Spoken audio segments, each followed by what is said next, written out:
Well, let's get started. We'll jump right into a call to order. But while we're doing that, I also want to welcome Mike King. Thank you for joining our committee. Good evening. Excited to be a part of it. Great. So Mike's here. Michelle, I know you're here. Just looking at the participants. Here we go. How about Mark? Yep. Yep, I'm here. Michelle, you're here. Michelle, excuse me. Yep, I'm here. Okay, I don't see Tom yet. And I know Regina emailed me that she couldn't make it tonight.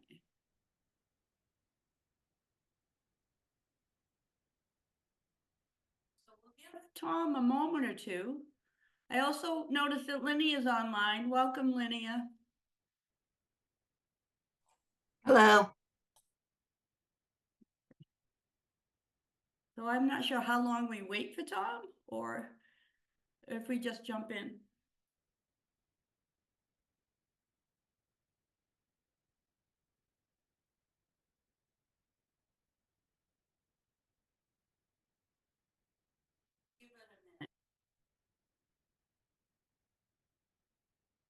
I especially wanted to recognize during our call to order that the forest legacy was approved at town meeting.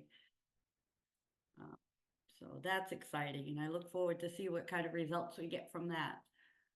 Some nice protected land.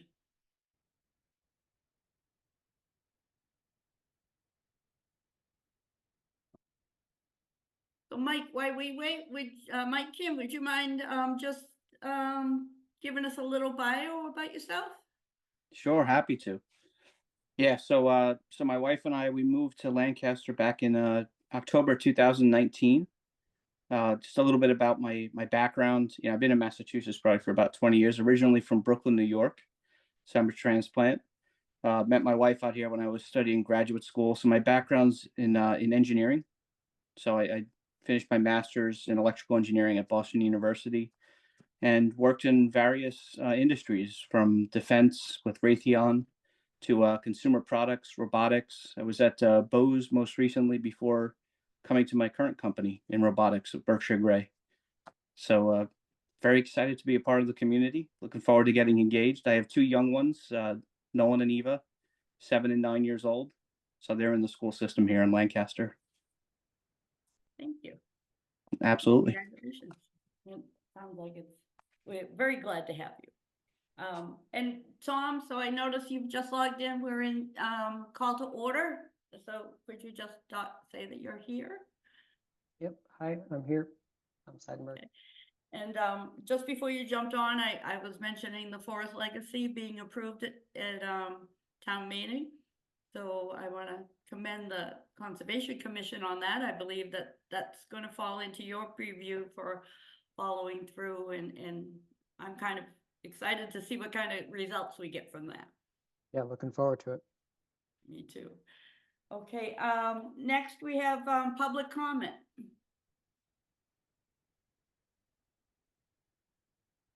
Linnea, I see your hand up. Thank you. I just wanted to, as being one of the founding members of this committee, but was failed to be reappointed, I just want to remind you all that you're a very autonomous group. You get to call the shots, nobody else, as long as you're within the law of the Community Preservation Act. And I nearly lost my mind when I saw Article 9 on the fall meeting, the town meeting warrant, because it was totally illegal, in violation of the percentages that can be allocated for the different categories, the 10, 10, 10, 5, and 65%. So I don't know how that happened.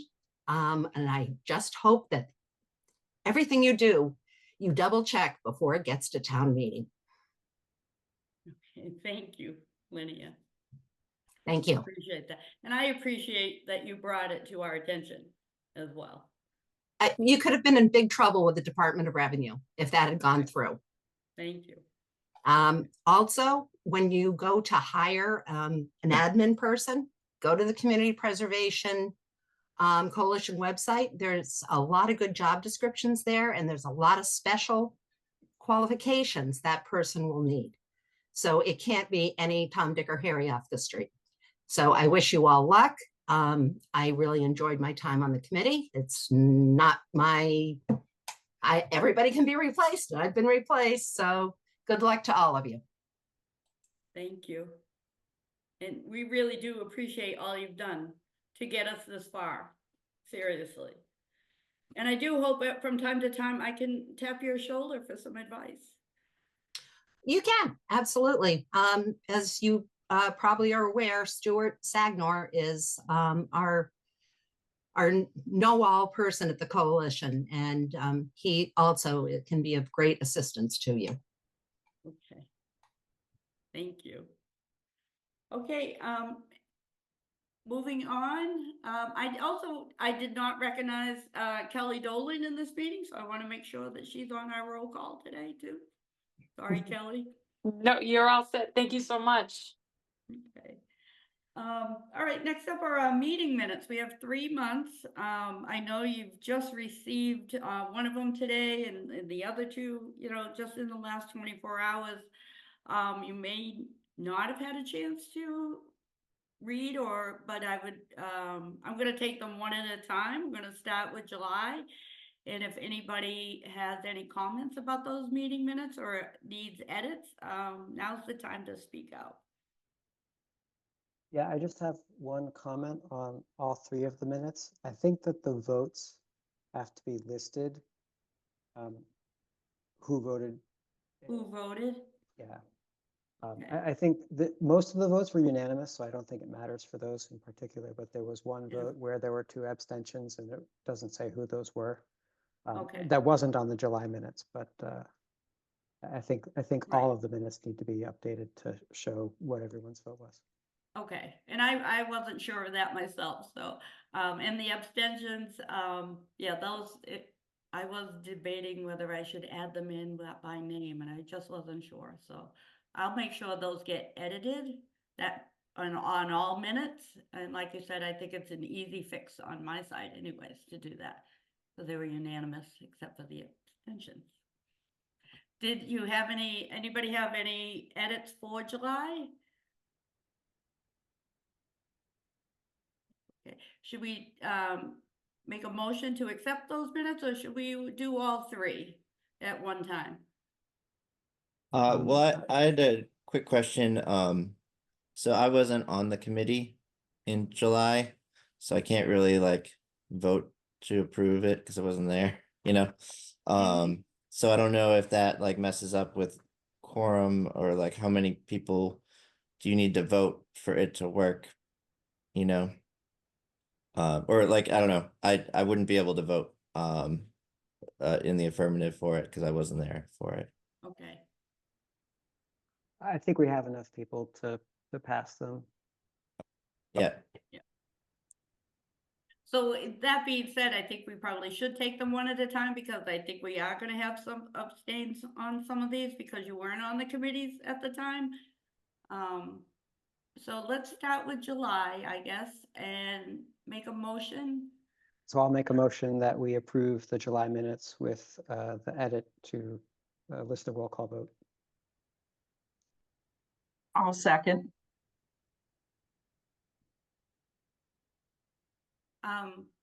We do a roll call on this, so Michelle, Yes. Mark, Abstain, please. Tom, Yes? and Mike. He can't vote. Abstain. No, he's an abstain too, right? Okay. Moving on to the August meetings. Oh, sorry, Tom, Marilyn. did you have something to say?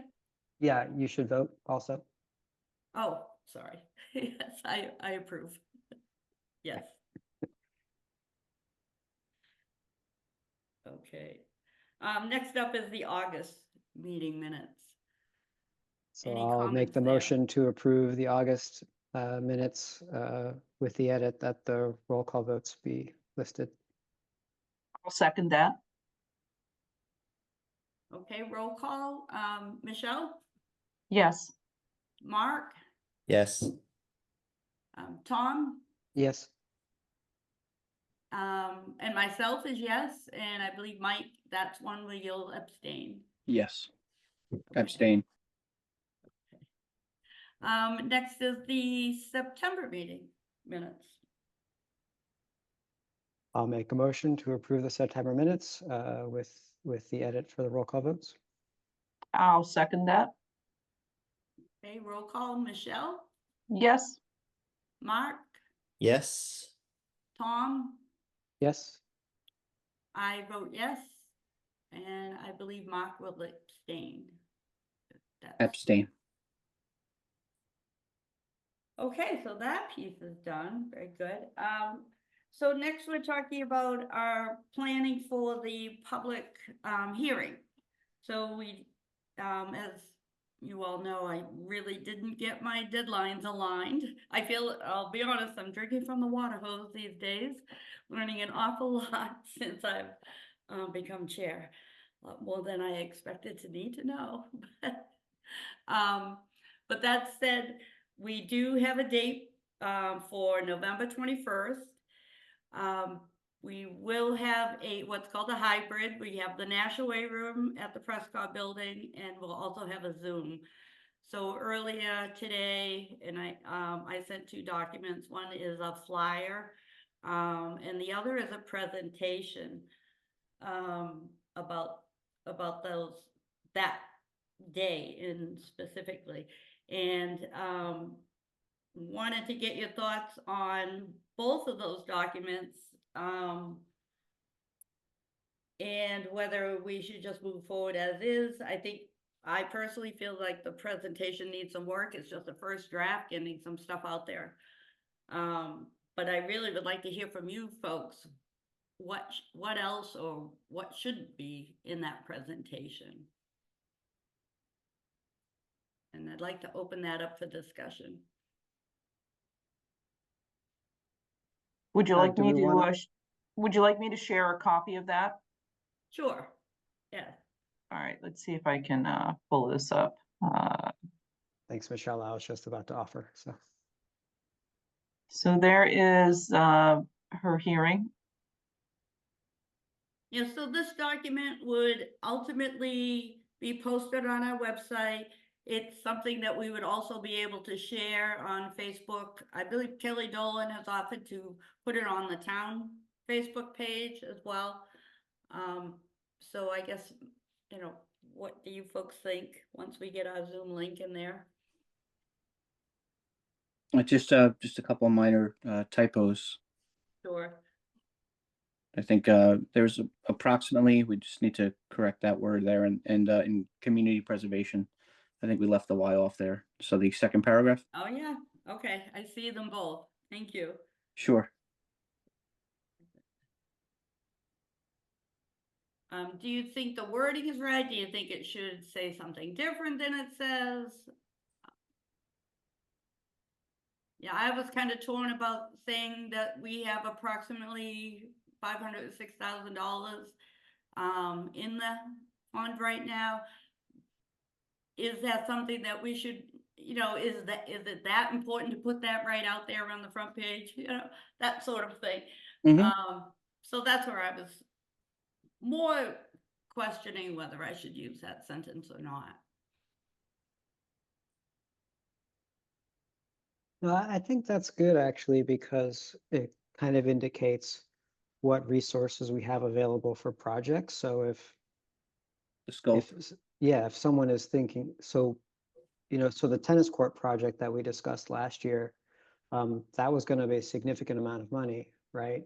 And last year I thought, oh, that's going to use up all the money, but since we basically didn't spend any of the money last year, or spent very little of it, I don't know if this 506 counts for the Forest Legacy that we just approved or not, but we could easily fund the tennis court proposal if that was ready to come before us.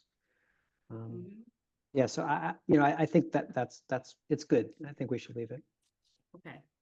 Okay. And to your point about the Forest Legacy, I was actually doing a little research, and one of the to that 506, there are committed funds already most of our projects have been completed, but some are still outstanding, meaning there are invoices to be received through finance. So, is it significant amount? Not necessarily, but it's not an exact number either, right?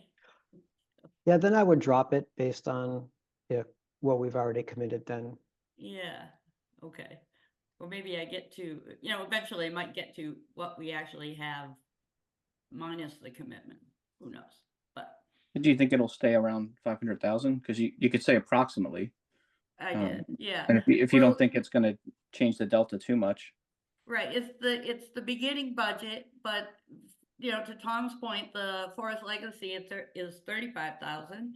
So we do have to account for that, and there is, the library project, I'm sure not all the funds are in for that. There's a couple of them that haven't completed yet. So, yeah, it could add up to another 100,000 or more of committed funds. Just not sure. No, maybe you modify it to like 400 to 500,000 available. Mm-hmm. Okay. Um, Is there a way to estimate how much comes in annually and just refer to it as that, like that this money comes in, like there's this amount of money that comes in annually.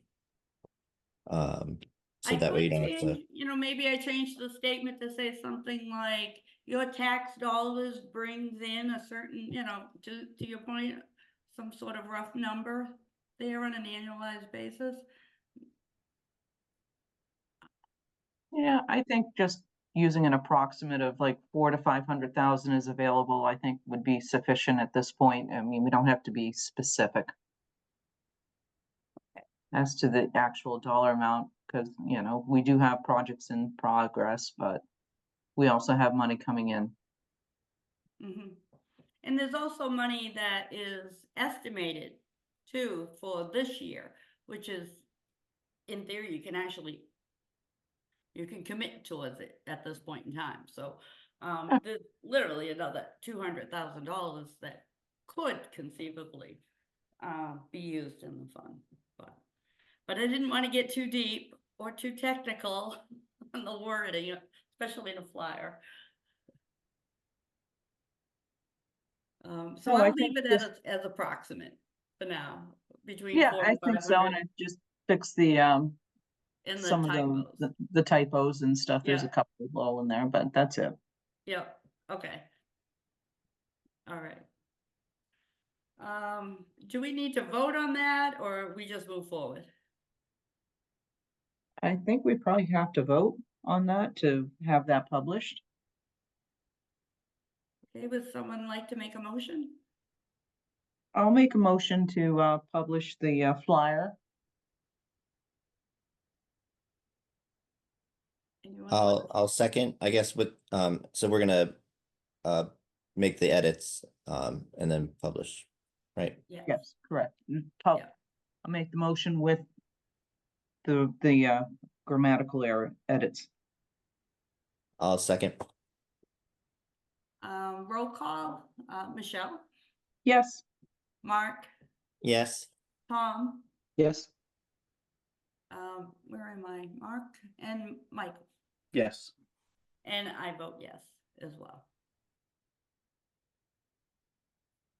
Next is the presentation, and it's very short at this point. I feel like it needs a little something more, or maybe a lot more. But again, let's have that conversation. It's up for discussion, and Michelle, if you're able to bring it up, I'll just do a brief walkthrough of what each page is about. yep. You pull that up.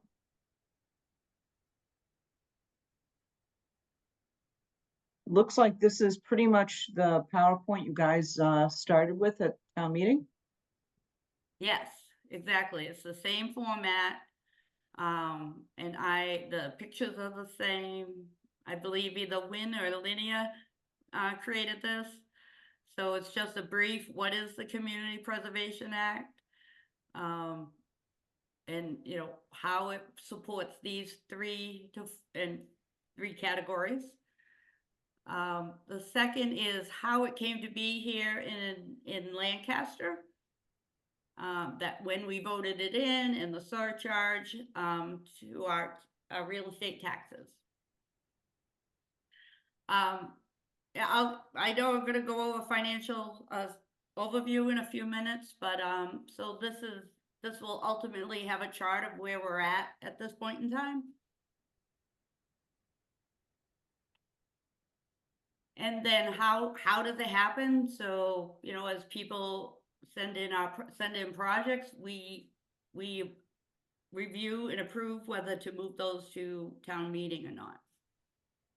And I think that might need a lot more language to residents as they're in the meeting, but that's okay for now. This next one is the projects that have been approved at town meeting to date. And to my point earlier, some of them are completed and some are not. And I could, in theory, I could go in and mark these, which ones are completed. But I also, my question to you folks is it relevant to the people who might come to the public hearing? Or is it more relevant just to us as a committee? I think it would be relevant to know what projects we've already accomplished, Okay. And a so that they complete- can see what's been done with the funds and stuff. Okay, do you think I should put the dollar amount that was approved for each at town meeting? I think that Or could be just relevant. that they were completed? I think that could be relevant. I think people can get a sense for the flavor or type of projects, as well as the scope based on the dollar amount. Okay.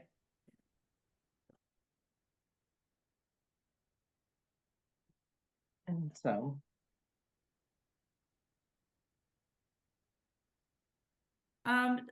So, as I'm sure you're all aware, this is the chart that is really our first pass at determining if a project would be eligible for the funds. And I know, Mike, you're new here, but you'll see this chart quite often. It's based on the state law.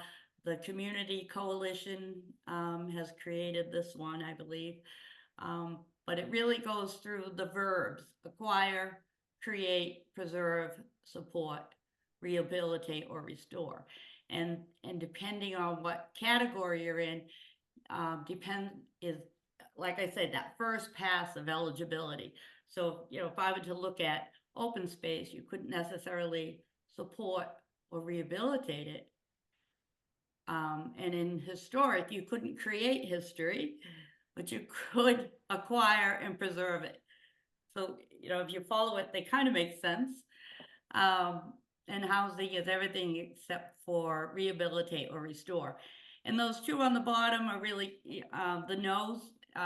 If they were purchased with CPA funds originally, then they would be eligible for rehabilitate and restore.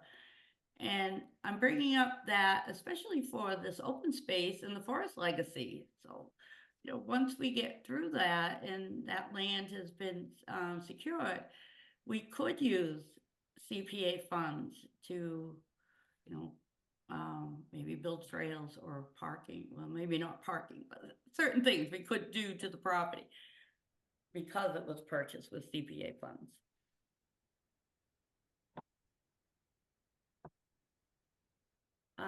So where should a potential applicant begin? So this is coming right from our process manual. And it goes through some, you know, some basic understanding of what a person would want to do. You know, determine if the funds are eligible. Does it meet our goal in town? So we have a master plan, and as a committee, and as we receive these applications, we should be looking to see how do they map to our master plan into the future. Right now, we don't really have a lot of projects, and it's kind of easy not to prioritize some, but I can imagine over the years, we will find that we have challenges in determining which project we should absolutely approve. You know, there may be more that we can do. So that's an important element there. Do you have a federal tax ID? So, and this goes to the person who's going to receive the funds, right? The vendors, the people who are doing the work. So that's letting people know that no funds would be provided to anyone without that federal ID. And do you have consent of property owners? I can see this in a scenario where there's a historic home or, actually, that's the only time I can think about it. Somebody's trying to rehab something or restore, a historic place. But there may be times when, there's some sort of agreement where someone may be passing along or granting certain land or something like that. And to approve a project like that, we'd want to have that kind of statement from the property owner. That something would be on their deed that might restrain, restrain it for conservation or things like that into the future. And then the last one is, does it meet your project schedule needs? So this is going to be, I think this is our hardest challenge, for all our projects. I mean, we're coming up to a deadline in November for projects, but I also think that people wouldn't necessarily have all their application details completed in time. So, I think it's important that and we've talked about this in a previous meeting, where we have to work backwards from when we have to submit for town meeting. And from there, work backwards to make sure that a project has the right buy-in, it has all the required documents, and things of that nature. It meets all our requirements for community preservation. And then this is just it's a link to our homepage. Come there. I will talk a bit about the homepage. That left sidebar, Kelly and I have been talking, Kelly Dolan, and we have some plans to align that left side of the page. So once people land on this, they will be able to, easily access the application, easily access the manual, the procedure manual for projects. Here we all are. I think I have all that right. Again, a link to our homepage, the email, a word about the email. So I tested that tonight. I believe that only Kelly Dolan and myself would receive emails from that at this point in time. At least that was the email I heard from tech support. I did run a quick test tonight and I did receive an email back from myself. So I know I'm getting them, and that means that anybody submitting an application that way, I'm sure I'm going to get an email from it. And then that phone number, Miss Kelly Dolan, that's yours. And that's correct. I thought that might be the best place if somebody wants to call town hall and ask some questions. It might be best to have your name there. Perfect. I'm happy to do that. Okay. And then our Q&A, right? So once we go high level into this PowerPoint, opening it up for discussion with the community and the residents that attend. And that's all I have so far. Does anyone feel something's missing or isn't needed? Anything? Yes, Marilyn, my only comment is on the slide with all of the members. It's the Conservation Commission, not the committee. Oh, thank you. Okay. Commission. Thank you.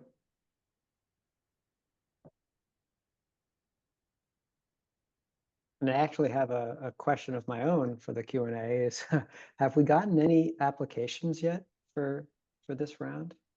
I No? have no applications in hand, no. And I'm not aware, well, no, I'm not even really aware of any coming our way at this point. I think, Kelly, you're on here, you were thinking of some, and you might be aware of some coming. And Mark, you mentioned Yep. one last meeting for the Recreation Committee. Yep. So Yeah. I'm hoping that's Um, coming. yeah, I'm trying to do it. Kind of figuring out the form as I go. And then I'm reporting back to the rec committee as to, you know, how it's going. But I was filling out the 2023 form and then switched it over to what's listed in the handbook there, which just has like the cover sheet thing. And then it seems like you just submit a separate document that has all of the different required checked off pieces there, summary, narrative, budget, all that. Mhm. I I did have a few questions about that part of it. So it's kind of interesting, like, you know, I'm jumping onto this committee. I'm part of the rec committee, and then like I'm probably gonna have questions similar to the Q&A piece anyway, just about like filling out the form or the actual process. But the for the applicant, that's just any person in town who's sort of shepherding the project through, or like a point person. Yes, it could A- be any person. And I'm not And even then sure they even have to be a resident, legally. I mean, they could be, and I'm thinking big picture here, there could be scenarios where, oh, my favorite, housing happens and a developer, asks for some funds, something like that. So I know we're just looking at smaller things right now, although the Forest Legacy isn't small in my book. so for the project that I'm ultimately would be submitting for or like helping work through that is the shade structures at the playground. So I have that still like worked out. But for the federal tax ID number, would that be for the applicant? Like, is that like a social for a private citizen, not company? Or We're actually working to remove that line on the application.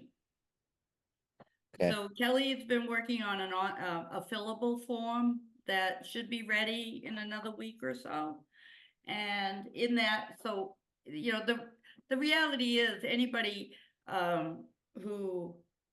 any project that gets approved, anybody receiving the funds is going to have to provide their federal ID number, whether it's on a W-9 because they're a business or a .org or an individual with a social. But at the first pass, it's not really necessary to put it in that field. or Well, fill if the it- recreation committee is applying for it, wouldn't it be under the town ID number? Because it's basically a town Well, organization. it could, but ultimately, they're not the ones receiving the funds. They'll be the ones, the town will be distributing the funds. And again, to a vendor, a worker. so that was kind of getting to my question, like Yeah. we would be proposing to buy these shade structures and have them installed by company X. So like, is company X the applicant, or are they like a co-applicant, or is the No, person who's shepherding it through town the applicant, and then the federal ID number? I mean, I guess if that's going away, then it's not so big of an issue, but the way I was looking at this cover form was like one of those situations where you try your best to fill out the form and you submit it, and then the people reading the form help you figure out how it's supposed to ultimately look, Yeah. you know, And Mark, I'd afterwards. be glad to have a one-on-one meeting to help you get that application completed. Okay. Yeah, so that's kind of where I was at with that, because it just seemed working between a private person and then like the rec committee as like a town entity, and then there's this a third party vendor that ultimately would be uh thought to do it. But I guess that idea of like, let's say somebody's in town and they're looking to put forth a proposal to the CPA group by the November 30th deadline or whatever we have listed there, which I guess that's kind of like a soft deadline, right? It's like recommended that you get it in around then, so we have enough time to figure out everything from there till when it needs to be voted on. But Well, the I would say yes, a bit soft, but as far as timelines go, we'd want it to be fully vetted by, your committee, anybody else who might be involved in that project. And we would have to approve it as a committee, as a CPA committee, probably in February, no later than February. So it does get the ball rolling, and the more detail you have, the better it's going to be. And again, I can't stress enough how right now we don't have a lot of projects, so it seems a little easy. There, over the years, I can tell you there are going to be more projects than we can deal with sometimes, and we will prioritize approving them by the completeness of the application. That's one of the criteria that we'll use. So, but Mark, I'll help you through that if you'd like. okay. We Yeah, just I need was the thinking time. of it, how we have this sort of like rolling acceptance where at any point we can receive an application, and depending on when that hits in the cycle, it may have to wait until a ways out for the actual Right. vote to happen. But uh as far as the application itself and like coming in, it seems like um I was looking at it as like it could be in various levels of disarray. And then once we receive it, we let them know like, oh, this needs to be shored up, or, you know, kind of that's where the between November 30th and February, you get this back and forth to really work with the applicant to have a strong enough proposal to be voted on, right?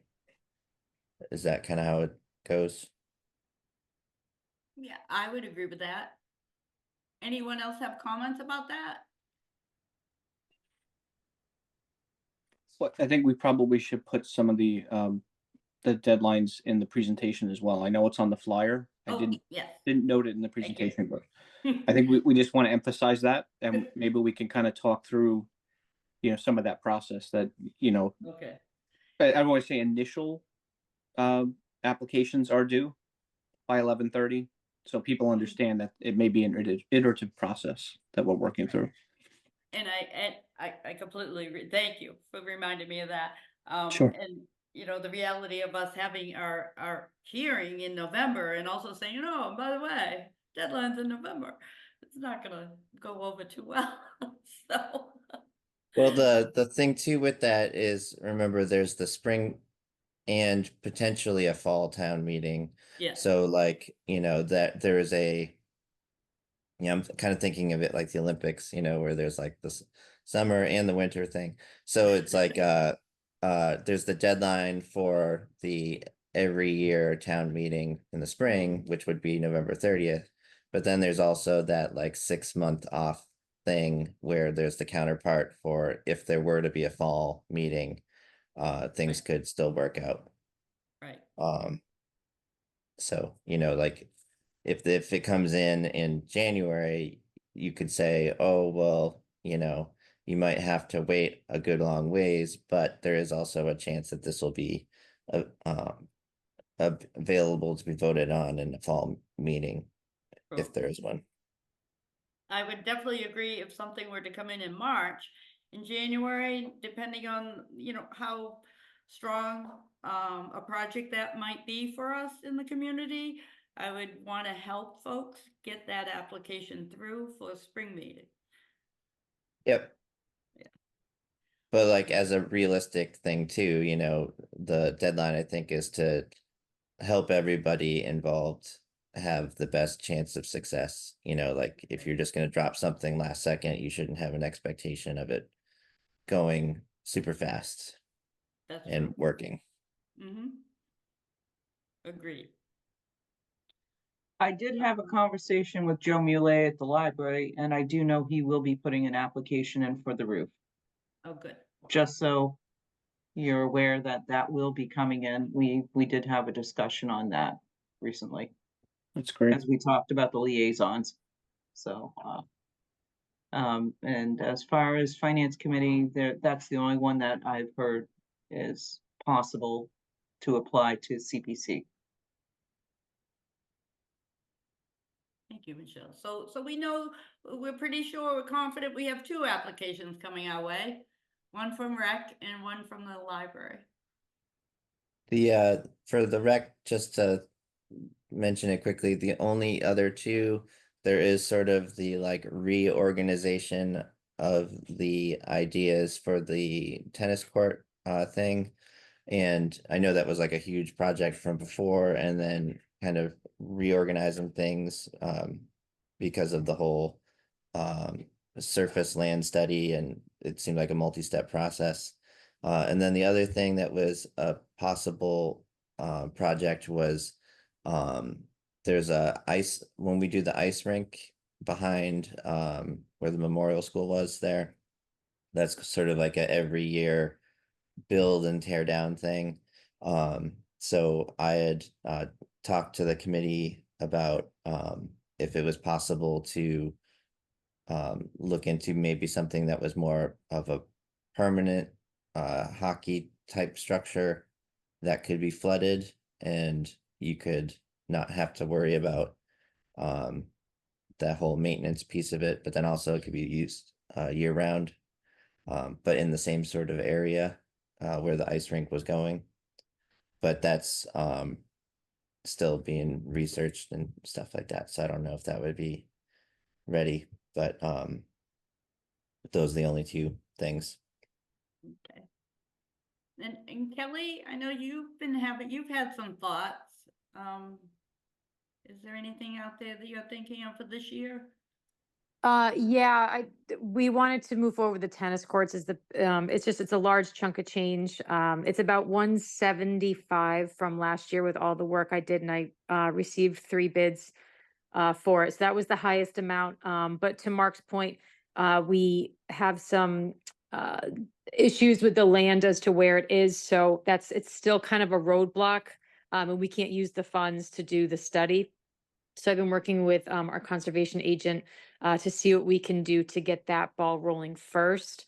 And then I would really like to go forward with the pickleball and tennis courts. If it's not this year, it'll certainly be an application that goes in within 2025.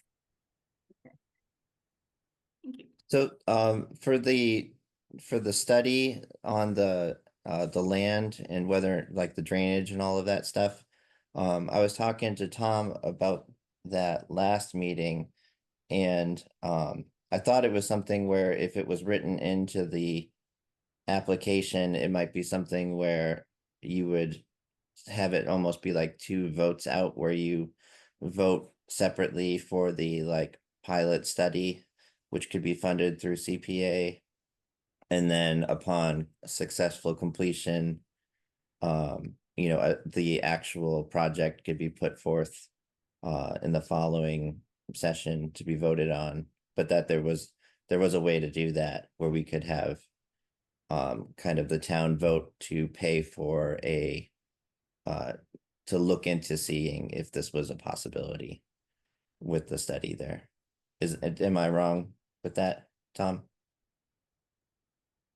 I don't remember the details of the conversation last time. If Okay. CPA, if CPA can fund the project, I don't see why CPA can't fund the engineering work that goes with it. I think Kelly, the problem was that we didn't know how much the project would end up costing once that engineering work was done, right? Yeah, we didn't have a estimate on the cost, but it just kept on coming up kind of as it was gonna be a larger amount, and we were already asking for the 175, so we clearly didn't wanna drain the account. So the goal was to look for grants to substitute some of the CPA funds for the actual pickleball courts themselves, and hopefully utilize our now conservation agent to get quotes on the engineering study. So it does sound like a two-prong or a two application process. Yeah, and I mean, it would be because one has to obviously come before the other, which is the study Mhm. needs to come before the courts themselves. So I can get with him and talk with him about that tomorrow and hopefully have an update for the next meeting. Okay. Sounds good. So just to wrap up, I think what I was trying to say was if there was an idea of what the quote could be for the study, that you could add that onto the total amount requested for the, was it 175 or something for the court project itself? And then let's say it's like 300,000 or something. That could be what you put forth and say in the details that, you know, the money is going towards this study, and then if it works out, this is how much we're looking to pay for the courts. But because the CPA is invoice based, those funds wouldn't be allocated until that you are reimbursed for it. So like if the work's not done on the project for the tennis courts, it kind of doesn't matter. It's just sort of like a partially fulfilled CPA project, I guess. Is that right? To an extent, yes. I think, you know, when it comes to the completion of projects, and allocating funds, I believe we can allocate funds, you know, so for recreation, we might say we're gonna allocate this much this year and that much the next year and put that money into play. So, or reserve for that project, I should say. Knowing that it might take a couple of years, it might take 3 years to complete. In each year, we would have committed a certain amount for the project, excuse me. So would Okay. the applicant would spell that out then in their application if it's gonna be Right. multi-year? Right, how Okay. long do they think it would take? What, you know, what are there phases to the project? Right. Are there certain costs associated with the phase? So say, for example, the tennis court, well, maybe, you know, the vendor wants to, well, once I get the excavation done or a certain amount done, I am expecting an invoice for to be paid, right? So all that Right. sort, that's where it really gets into the details of the application and why it can get a little thorny, you know, over time. And we have to just be cognizant of that and making sure that we have all the details. And of the application. big piece is that whatever the value, whatever the amount is that's requested for the project should be an overestimate, because Yeah, that money isn't just blanket given out. It's based on the invoice that comes in. So exactly, yeah. you're And we also know that, you know, given the time, putting in an application in November and the work doesn't even start until next June or next July or August, that given our inflationary era here, the Right. price could be more. So that's what, another good reason to add maybe 10% to your estimates for Right. the application. I think that's our rule of thumb, just add 10%. It's a not to exceed number. Right. Yes, yes. I mean, Correct. once we approve, remember that number goes to town meeting. When that number is approved at town meeting, it can't go over. Yep. Okay. Any more comments about the PowerPoint before I move on? Not about the PowerPoint, just want to clarify also in the application, it's kind of a rolled up budget, but there's often a breakout in terms of, labor, materials, or color money. Is that particularly important, or is it just kind of the top line that is focused on?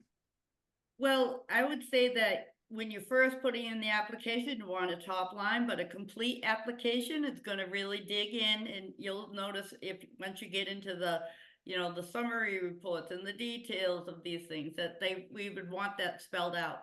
And it's gonna make up for a stronger application for us to review for approval. Sure. Okay. Anything that's gonna make it stronger. Right. Anything else related to the PowerPoint?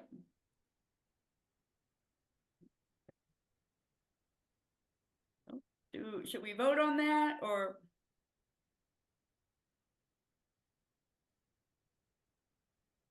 Isn't it kind of the same thing that was used before?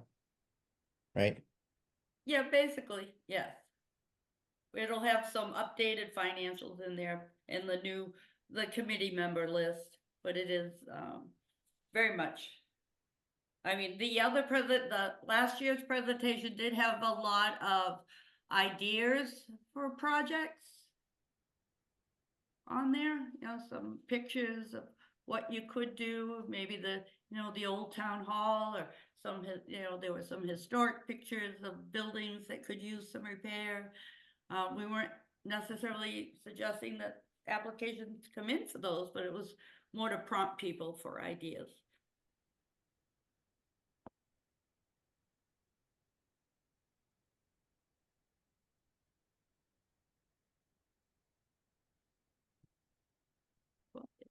So So are we should we are we take a figuring out vote if we on- need to vote or not? Is that Yeah, I don't know. Well, we voted on the flyer, so I'm guessing we should probably vote on the PowerPoint. And I will say, with the edits of, making Tom's, Conservation Commission, adding deadlines. And let's see, an abstract, those are the two big ones that I caught. And knowing that I'll be putting a piece in there about our financials as well. all right? Motion to approve the PowerPoint to be used in the next meeting as discussed. I'll second. All right, roll call, Michelle, Yes. Mark, Yes. Tom, Yes. and Michael, Yes. and myself, yes. So before I jump into financial overview, I just wanna note, I wanna make note that I see a Miss Kelly in the Zoom, participant list. And I'm wondering, is that a Miss Amanda Kelly from the Historic Commission? It is. Sorry, I was just kind of listening to while you guys go through your whole spiel. Yes, hi, my name is Amanda Kelly. I'm on the Historical Commission Committee, whatever we call it.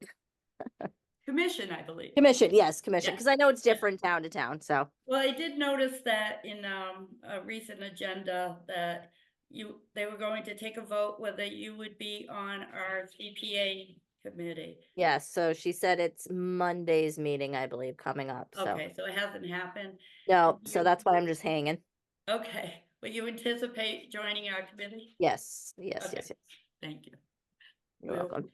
And since you're on the commission, are you aware of any possible projects? I thought I saw maybe something with a cemetery on your minutes. Yeah, we've been talking about the cemetery, and I think right now we're trying to figure out what was covered in the last round that we did with the cemetery. There seems to be a little bit of confusion, like what we paid for and what we got. So we're still trying to figure that out and work through that. I'm trying to think what the heck we talked about last week, 'cause it was because only 3 of us showed up, so it was super fast. Yeah, so we've been talking about that. trying to think what the other, oh, we've also been talking about signs, putting signs up in town. So we were trying to budget for that and figure out how much that was going to cost because we wanted to put historical markers with QR codes. We Oh. thought that would be a cool idea. And everyone seemed to really love the idea of putting like a welcome to, you know, how Sterling has that awesome like Sterling sign. We were talking about how, you know, they have a sign. We think we should have a sign too. So we were kind of talking about that. So we were trying to figure out how much all these things would cost. We actually had someone come and draw up paperwork for us. So we're still kind of going through that process. So Okay, thank you. you're welcome. Okay, let me know when the vote happens and it's official that you. Yeah, joined the committee. absolutely. I'll send you. Yeah, a couple absolutely, will emails do. To help ramp you up a bit. Okay, awesome. Thank you. Okay, you're welcome. And then finally, my last topic was the financial overview. I've been struggling to get my head around the numbers. Cheryl Garapi has been on medical leave. But I am actually going to meet with her this coming Monday, and we're gonna go through the spreadsheet. So, what I anticipate is coming out of that meeting with a good understanding of our numbers. And what I'd like to do is probably send you all a document of our numbers once we're in that position where, you know, we know what we have. I know what we have, I should say, and how it relates to each of our categories. Reserves, you know, how much we have this year, our budget, how much we might bring in. So ideally, you should see something from me next week on that. Okay, does anyone have questions about finance before, other than what I've just said at this point? Yeah, I do have a question. So there's the buckets for all of the money, and so we've been I don't think we spent any of the money in the affordable housing. That's correct. And so my question is, do we have a plan, or does the housing authority or maybe the Affordable Housing Trust have a plan for how we would use that money for the benefit of the town? So like, I know that in some of the 40B developments, the town has a right of first refusal when you know, a subsidized unit goes up for sale. And I kind of hope that we would be planning to use this money to save those units. So I was wondering if that's something the Housing Trust is thinking about. You know, so I know for that's sure the basically my Housing question. Trust is thinking about it. There is a process that could happen. They have, and I think Kelly knows more about this than I do, but where ultimately the housing funds would be managed by the Housing Trust. But you know, quite honestly, I'm comfortable with the bucket growing. Housing is very expensive. Housing projects are very expensive, so having that housing category grow year over year is okay. As far as the housing authority goes, we just have Bigelow Gardens. I've talked to Danielle, you know, about who's running the Bigelow Gardens for us these days. It's very restricted how we could use the funds there. And I don't think we would be asking for any funds unless we're in a very desperate situation, which the housing authority is in great shape. And quite honestly, it's being maintained by the state. The state provides everything that's required to keep that building or that facility up and running. So it would, like I If said, I- I don't think we'd ever need anything for Bigelow Gardens unless we were desperate. And if we did, it could only be what they call a wrap, you know, the outside, you know, like a door or a roof, things like that.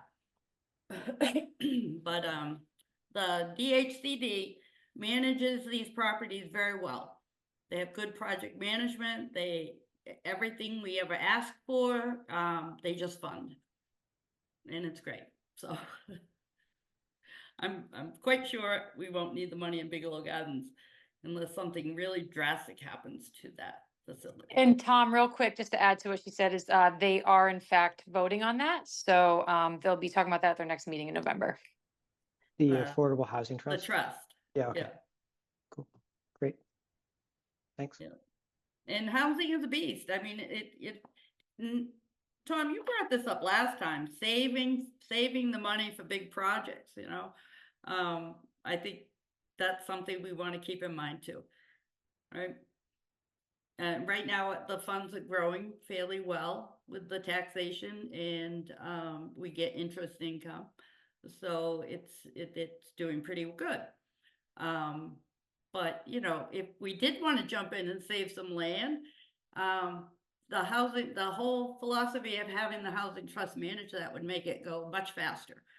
It wouldn't require, I believe, to go to town meeting to spend the funds. And sometimes that's what's required when there's property on the line for sale.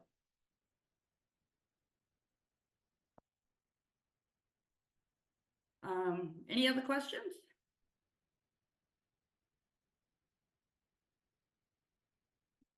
Would anyone like to make a motion to adjourn?